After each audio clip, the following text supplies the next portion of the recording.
So welcome to Audacity. Now this is my favourite piece of software for audio editing. Two reasons for that. One, it is so simple that pretty much anybody can utilise this platform. And trust me, I have trained a lot of people who would say they're not that good with technology. I've also trained a lot of people who are proactive technophobes, like they hate technology, they don't want to know anything about it, they don't like it, they don't profess to be good at it, but even those people can use Audacity. So that's why I like it, reason number one. Reason number two is it's free. So it's open source software. You can donate to them if you like to, but you don't have to. And because it's open source, it means it's free of charge. So regardless of whether you're on a PC or you're on a Mac, both sets of people can utilize Audacity.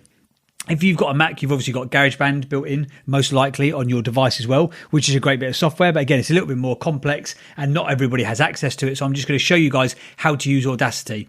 I've been using Audacity now for, God knows, 10 years, if not more. Maybe longer than that, actually. It's never let me down. It always sounds great, dead simple. I've never had it crash ever. Touch wood. I'm going to touch wood now because no doubt it will crash on me the next time that I use it. But it's a great bit of software. So let's jump in. I'm going to show you the simple practicalities of how to use Audacity. So if I click this record button here, we're off. We're up and running. This is now effectively recording a podcast. You can see two ways you can double check that it's recording, or three ways effectively. That button there goes a slightly different color. You can now see these waveforms. So when I'm talking, that's basically a visual version of the audible signal. So for example, if I pause right now, you can see there's no signal. If I carry on talking, you can see again that the waves start to reappear.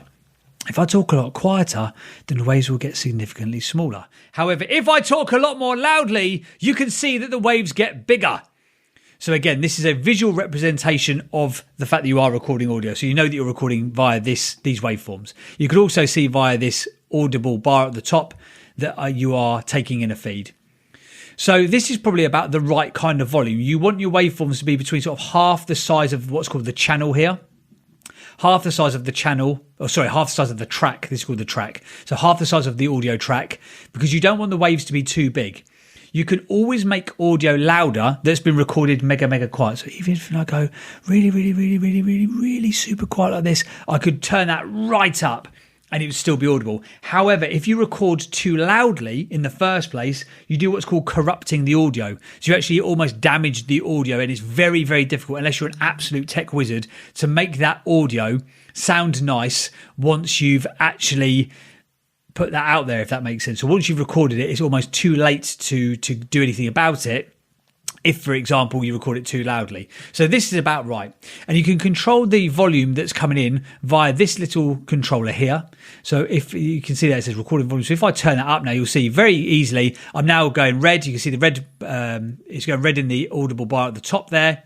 And you can see here as well, the waves are a lot too big, and this is going to be an entirely unenjoyable audio experience. You do not want your waves to be that big. So again, I'll turn it right back down. So if I was recording using this device, I'll be recording about here. So regardless of how sort of animated or excited that I get when I'm talking, chances are it's not going to peak or corrupt that audio. And again, after the fact, I can always turn up the audio after. So let's use this file that I've now created as our template. So if I just click the pause button, the stop button. There you go. So that now is my file. I can zoom in and I can zoom out of any particular part utilizing these little tabs here. So the plus or the minus button. So for example, this section here is much too loud. So if I'm going to take my, you guys should be able to hear this utilising my microphone. So if I play this back to you guys, you can hear the beginning of the file. We're off. We're up and running. This is now effectively recording a podcast. You can see two ways you can double check that it's recording. So there you go. So that is recorded. So that's the beginning section of the audio. If I go to this section here, for example, you're going to hear it's much too loud. So if I turn that up now, you'll see very easily I'm now going red. You can see the red, it's going red in the audible bar at the top there. And you can see here as well. So you might be able to just hear that if it's that sort of horrible distorted sound. So if you've ever played a record too loudly and the speakers don't sound good, they got that almost like a sort of like a noise at the top of the sound. That's because it's corrupted. So you don't want that to happen, because now even if I turn this down, it will sound better, but I've ruined that piece of audio. So let's get rid of this section here just to make life a bit easier. So we've got about 30 seconds now. I'm going to show you a couple of things. So if I want to, much like any other sort of device on a computer, if I want to do anything to a particular section, I literally just click and highlight. And now any action that I take will only happen to that piece of audio which I have highlighted. So for example, if I wanted to make it louder, I could do it. If I wanted to make it quieter, I could do so. If I wanted to get rid of it entirely, I could also do that. So for example, if I highlight, so I'm going to highlight this little section here, and I just press my delete button, and that audio is now gone.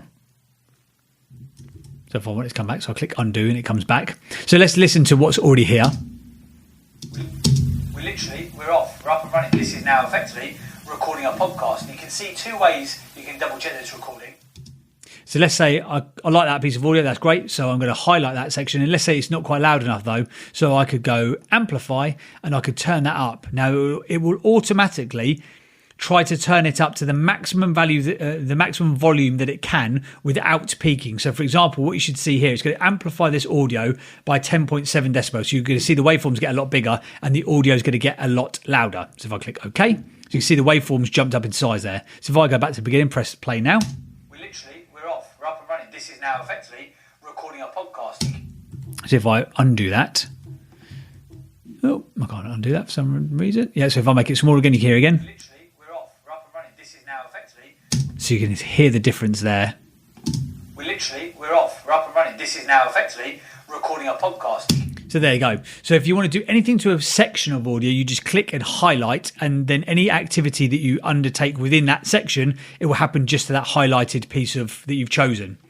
If you wanted to do something to the whole audio, so this is called a track, an audio track. If I wanted to do something to the whole track, I could either obviously like highlight the whole thing, but when you get sort of further into it, if you're doing 30 or 60-minute podcasts, you know, that's quite a sizable file. You can just click the left-hand side. So click this box, and you can see there, it highlights the whole track.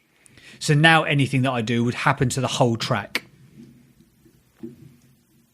So what I'm going to do is I'm just going to undo the amplification. So again, it's all about the same sort of volume inside. So if I click on the left-hand side of this box here, it's highlighted the whole track.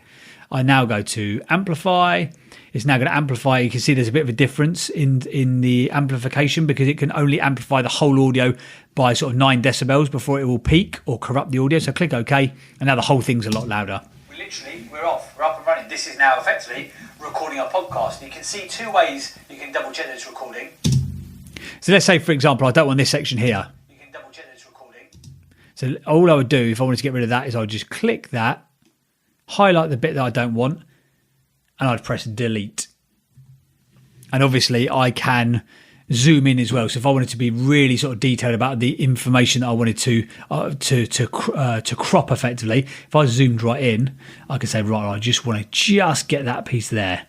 Now I could delete that. Now I can zoom out again, and now you can hear that audio is now gone. You can see two ways, or three ways effectively. That button there goes a slightly different colour. So there you go. If I do Command Z, that comes back.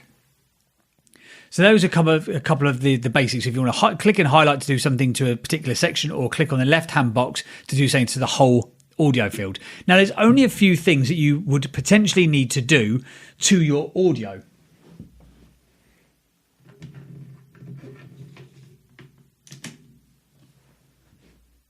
Now, in the podcasting space, you're not going to need to, as I mentioned earlier, you're not going to need to be an audio sound engineer to make this work. And effectively, everything you would potentially need to do to your podcast can be found here in this effects column here. So all I ever do pretty much with my audio is I put a compressor onto it.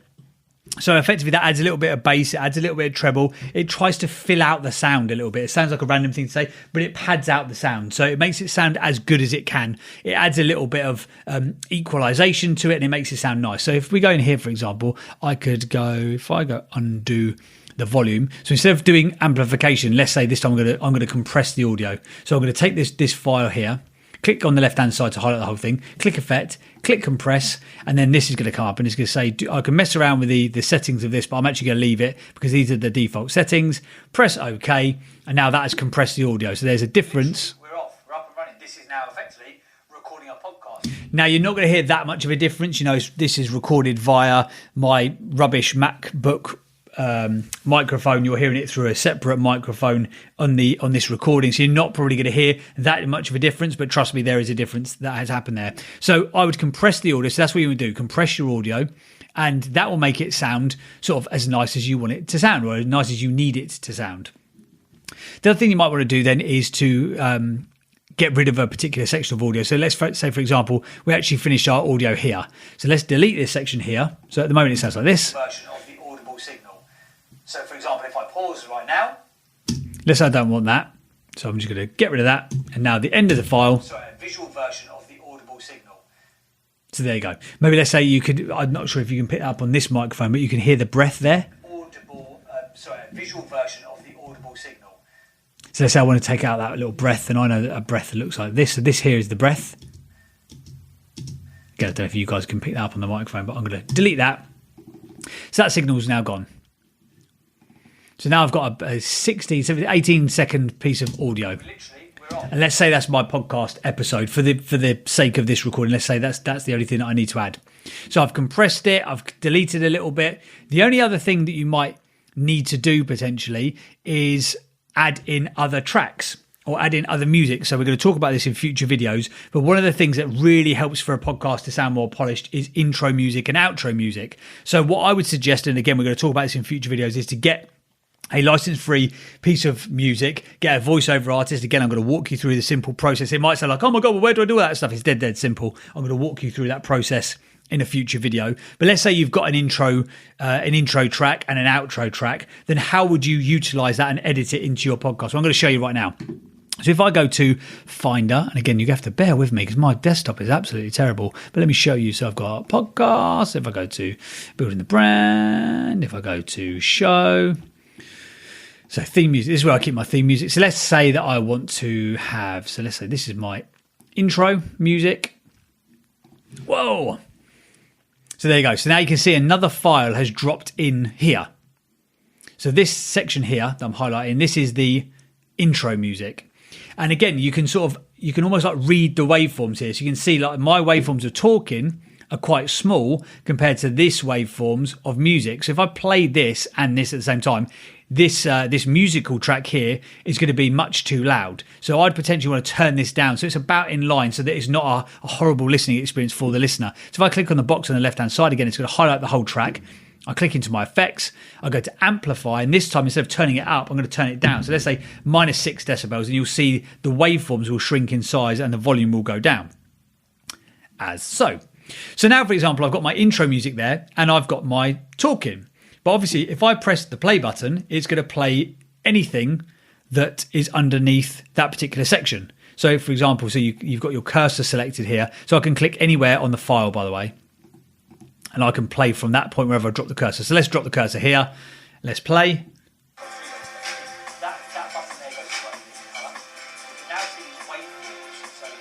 So now I'm playing my theme music, but I'm also playing my talking at the same time, which I don't necessarily want. So if I zoomed out a little bit, just to make it easier to see. So what I can do here is I can click here, this double-ended arrow, which is called the time shift tool. I click time shift tool, and I can now move this whole file. Ah, clever, isn't it? Yeah. So, for example, I'm going to put this on the end of my music. Now, again, one of the little sort of top tips, my top production tips here to make stuff sound really sort of nice and polished. I hate silence on podcasts in terms of like intros and outros music. So you can see here from the waveform, you can see that this is getting smaller. So therefore, I can read that waveform just because I've done it before. So that's a fade out. So that music's going to start fading out at that point.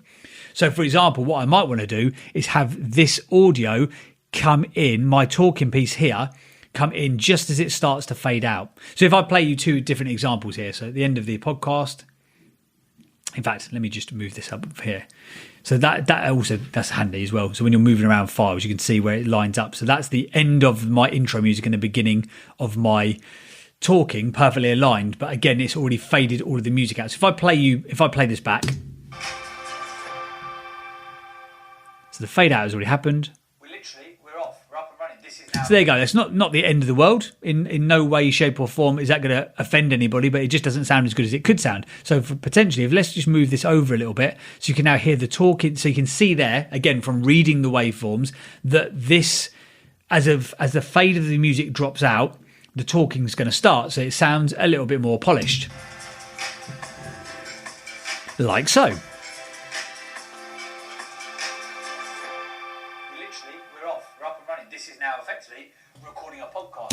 So there you go. Hopefully you agree that sounds a little bit better than before. If you don't agree with me, then, well, I don't know what I'm talking about, and therefore you guys shouldn't be watching this video. But as you are, hopefully you will be in agreement with me. And again, it's just these little touches. These are like 1% touches that make such a difference. You know, having a nice intro music or a nice outro music can make the podcast sound so much more polished. And as we've probably touched on in a previous video, you know, you've not got much time to grab people's attention. You've probably got between 60 and 90 seconds to grab someone who's never heard of you before, doesn't know who you are, never listened to your podcast before. If they stumbled across you, you've probably got, I reckon, between 30 and 90 seconds to capture their attention. So if you've got a nice, punchy or very sort of brand specific theme music, maybe it's got an intro over the top of it, maybe it's got a call to action within it, maybe it tells you a bit more about the show, for example. Again, we're going to cover all that within how to create your intro and your theme music in a further video. But again, it's just a great way of capturing people's attention really easily and quickly. So for example, so I'm going to play it again one more time so you can hear it. So the music fades out as the talking starts, so that's great. So let's say then, so this section here, this is my theme music. This section here is my podcast audio. And again, this is only a 15-second clip, but you can just to get an idea.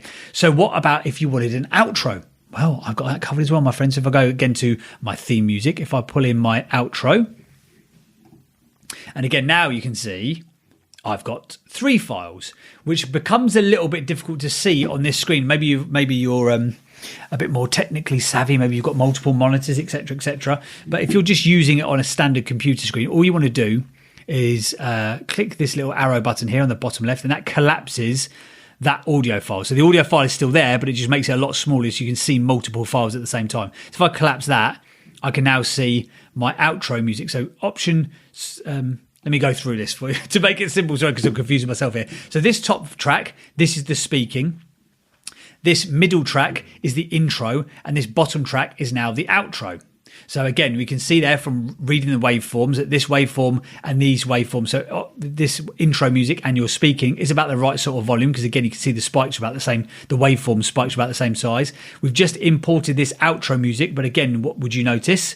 Yes, the waveforms are a lot bigger, so therefore it's going to be a lot louder. So I would, again, click on the left-hand side, which highlights the whole thing. I would click Effect. I would amplify, and again, I'm going to turn it down. So I'm going to turn this down by 6. Now the waves should be about the same sort of size, which they are now. That's probably a little bit too much. In fact, let's undo that. Let's go amplify. Let's go -4. There you go. That's about the right kind of size.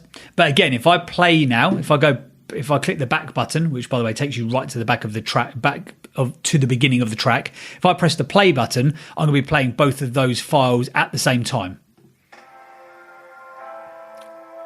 Thank you for listening to this episode of Building the Brand. If you'd like to support the show, then please feel free to... Which we obviously don't want. So if we click this collapse button here, then it makes it a little bit easier to see. So for example, I can see that's my intro, that's my audio from the podcast. So this, I need to move this again. So we're going to go back up here to this double-headed arrow, the time shift tool.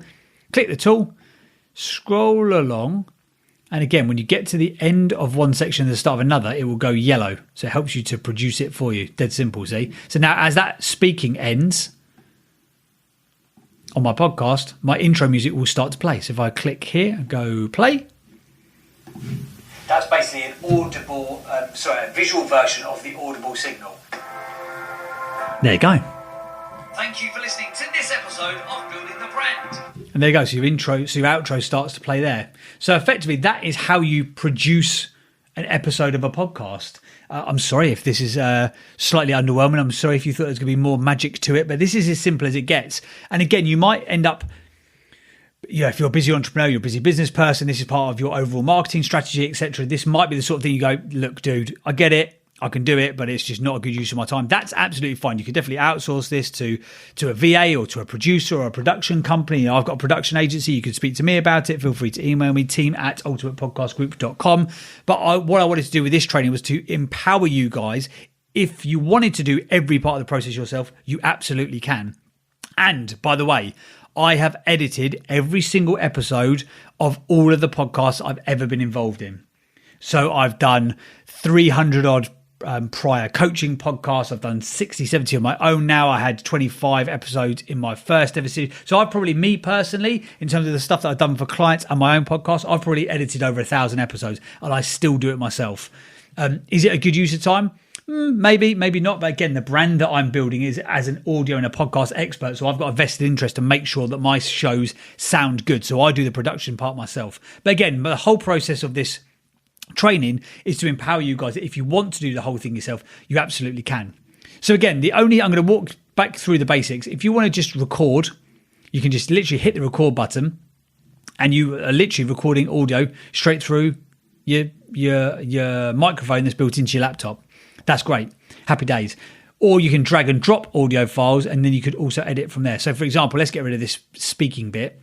So now we've got the intro music, and we've got our outro music here, but we've got no podcast bit because I've just deleted it. So let's say, for example, I wanted to use, let's say, here's what I recorded earlier.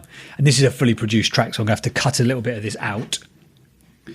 There you go. So I can drag and drop. So if I've recorded on a separate device, we've already touched on the equipment. So if I've got like a Zoom H6, or I've got another piece of equipment, or I've recorded, on the run on my handheld audio device, or wherever it may be, I'm now just dragging and dropping that file into the folder, into this editing software. I'm just going to delete that because that's going to be an intro piece of music.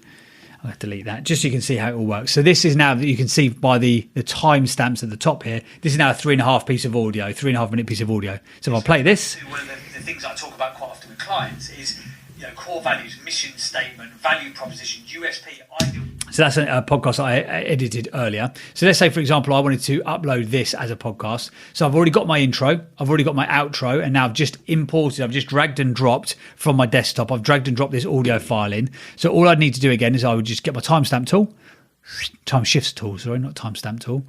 And I've moved that along. So that's now in line with the end of my intro music. I would then drag and drop my outro music.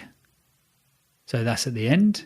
So I know those things are all lined up perfectly. But if you remember, I said it sounds kind of nice if you have the fade of the music kicking in. You have your speaking part of your podcast kicking in as the other music fades out. So if I zoomed in, for example, I can see here, if I uncollapse this file, I can see there's going to be a bit of a gap.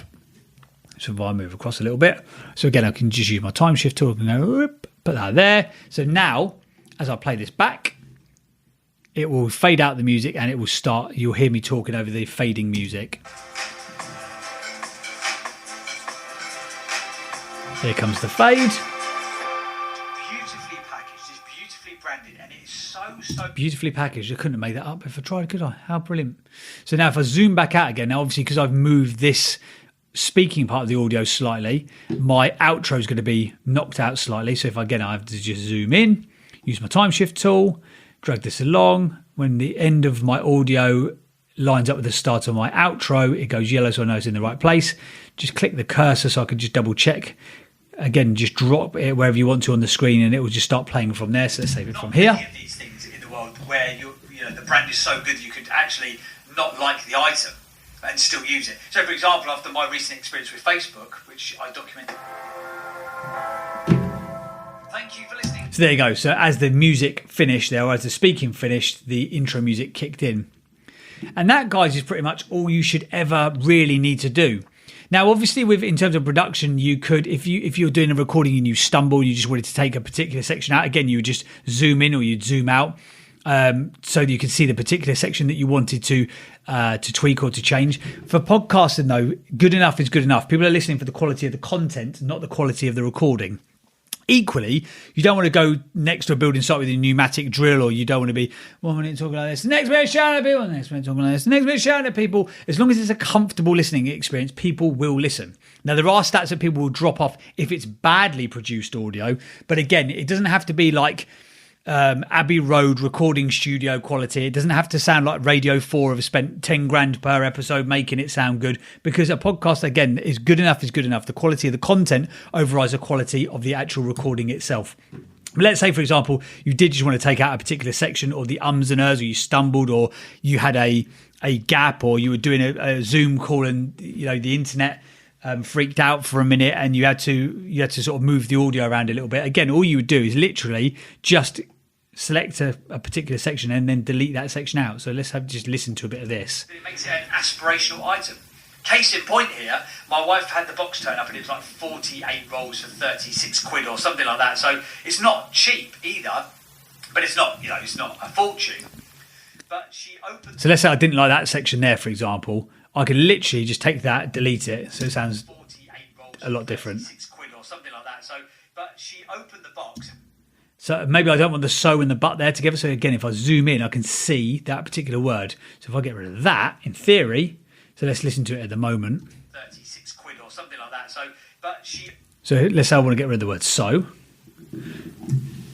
6 quid or something like that. But she opened the box and because so I didn't quite get rid of all of it. So let's just move this in a little bit. 6 quid or something like that. But she opened the box. So that's still got so in it there.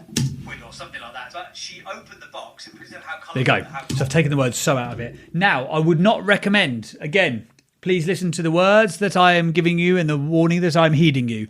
You do not need to go through your podcast and for every stumble and for every trip and for every you could probably hear it in this recording here. I think that good enough is good enough. I could go through all the audio. I can make it sound polished. I could take out every stumble. I could take out every breath. I could take out all of the breathing. I could take out any gaps, for example. But again, you are going to, if you decide to do that, you are going to spend hours and hours and hours per episode recording. So I do not suggest that you do that. Most of the time, you're probably going to have to cut off the beginning part of a recording and the end of a recording, especially if you're doing guest stuff, because you'll be like, speaking to them, getting them warmed up, making sure they're comfortable, etc., etc. You good to go? Okay, cool. Can you just tell me what you had for breakfast? Okay, blah, blah, blah. All right, we're good to go. You good to go? Yeah, great. Okay. You're already recording that content, so obviously you need to cut that out. But other than that, you shouldn't need to do much more editing. So I hope that's really useful for you guys. Again, everything that you should need to do is in this effects column here. So amplify or compress, that's pretty much the only thing you should ever need to do. And anything else means that you're being too complicated. Oh, the only final thing you might want to do actually is, say for example, where I choose to buy my music from, it comes with various versions. So it gives me the whole track, and then it gives me a 15-second version, a 30-second version, and a 60-second version. So I don't need to do any production. But for example, if you use a theme music or you use a voiceover artist that doesn't give you multiple options, and you might just get a track that ends like this, for example. And obviously that's not that enjoyable an experience. So what you might want to do is a fade. So if you just highlight a particular section, you click Effects, go Adjustable Fade, and fade down, S-curve down. That's going to fade out, so fade down. So you can see there that the file got a lot smaller. So now instead of it being that horrible sharp ending, if we play it again,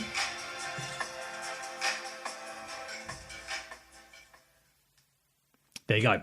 So that's a nice fade out. So again, that's pretty much, I'm pretty convinced that's the only thing you'll need to do is amplify or compress your audio and use your adjustable fade. So you can either fade in a track. So again, if you've got a track and it just starts and it's a bit much, you could go Effect, Adjustable Fade, Fade Up.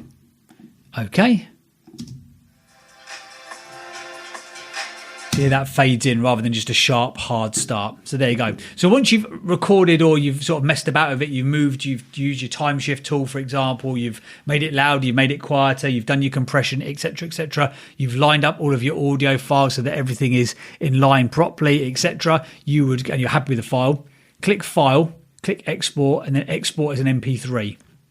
And then it's going to make you save it as an MP3 file. So then you just give it the name, building the brand test. Let's call it that. So I click save, and then it's going to take me onto a secondary page. It's going to tell me your tracks will be mixed down and exported as one stereo file. So all of those 3 different tracks there that we've got here, it's going to squish them all into one audio track. So they're all going to be squashed together. So I say, okay, that's fine. I'm happy with that. So now it gives me my meta tag information. So artist name, building the brand. Don't know why I just did that. It was already there. I could have just left it, especially as I can't type. Track title. Now, again, I mentioned this in previous videos.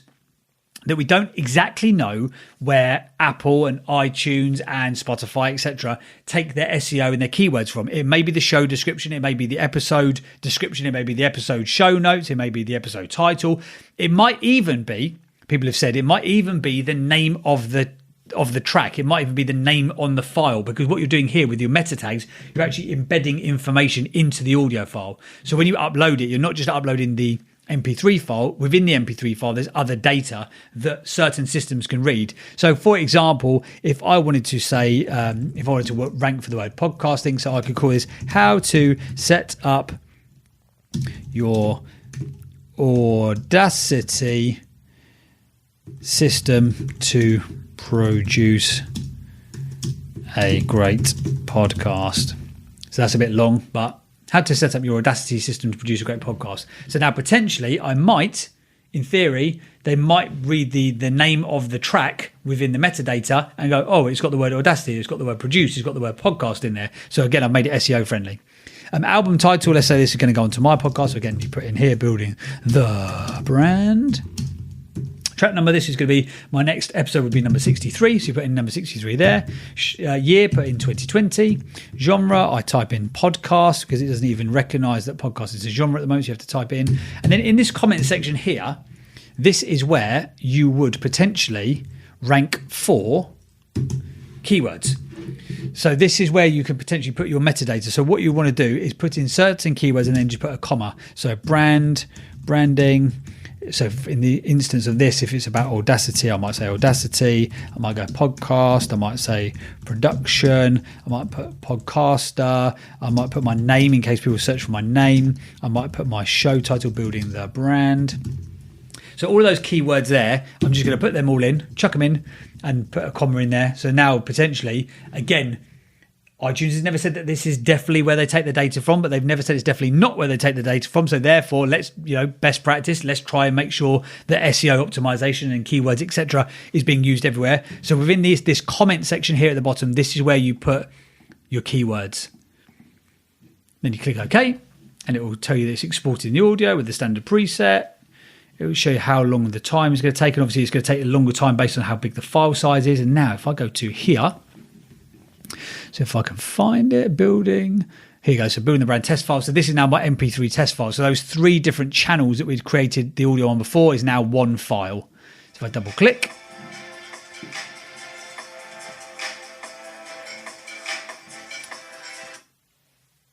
so what I always do, obviously this was a test, so we didn't line all the stuff up correctly. But what I always do is just double check. When I export it as an MP3, I just go through and I just sort of check every 20, 30 seconds just to make sure that it all sounds right.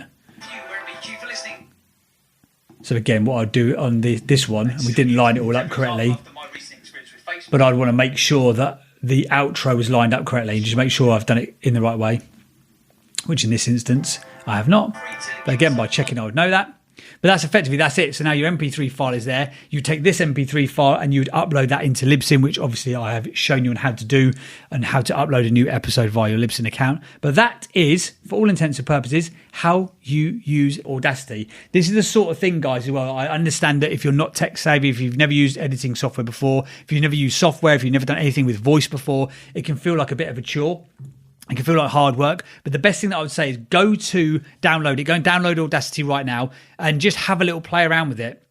Just literally just record. You can't do any harm. Just record, hit the record button, and that's it. That's all you need to do. And have a play around with it, move stuff around, try recording it loudly and quietly, try increasing and decreasing the volume, try fading in and out, try dragging and dropping versus recording straight into Audacity itself. And that's pretty much how you edit using Audacity.